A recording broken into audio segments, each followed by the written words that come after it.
Yes mga ka-hoops, so nasa group D na nga tayo. Ang sabi nga ni Coach Yeng, lahat ng teams dito ay malakas. Kaya expect na natin na talagang mahihirapan tayo. Ito ang mga teams na kasama natin sa group D. Angola, Italy, at Serbia. Sa ngayon mga ka-hoops, hindi ko pa masasabi kung ano ang lagay ng ating team sa group natin dahil wala pa tayong official lineup at wala pa rin balita kay Clarkson. Sa tatlong teams na kagroup natin mga ka-hoops, sa tingin ko medyo may laban tayo sa Angola, pero di sa minamaliit ko sila ha. Maaaring mas malakas sa kanila ang Italy at Serbia, pero kumpara sa atin medyo tagilid tayo. Kapag sinabi mong African team kasi, ang unang papasok sa isip mo ay athletic talaga. At ang sumunod naman ay ang Italy. Nakaharap na natin sila noong 2016 mga ka-hoops. Tinambakan nila tayo sa mga unang quarters.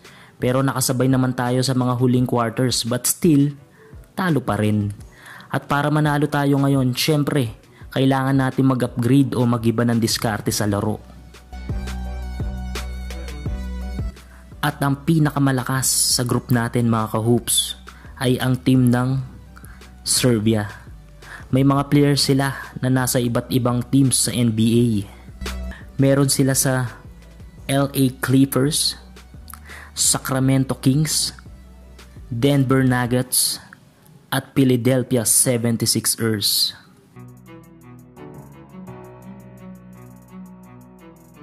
Sobrang lakas no mga ka-hoops. Mga NBA caliber ba naman When it comes sa ball rotation, ball handling, idagdag mo pa dyan ang outside and inside scoring. Pero wag tayo mawalan ng pag-asa mga ka-hoops. Upgraded na rin naman ang Team Gilas Pilipinas ngayon. Kung pagbabasihan nyo lang ang huling laro nila.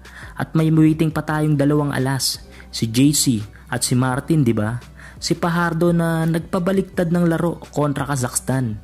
At ang lumalakas na si Andrei Blach. Kayo, sa palagay nyo mga ka-hoops, kakayanin kaya ng Gilas Pilipinas na talunin ang mga teams sa group natin? Pag-usapan natin yan sa comment section. Shoutout nga pala kay Pacifico Logaring, Jepoy Responte, at Elorde Evangelio. Salamat sa panunood mga ka-hoops. God will bless you.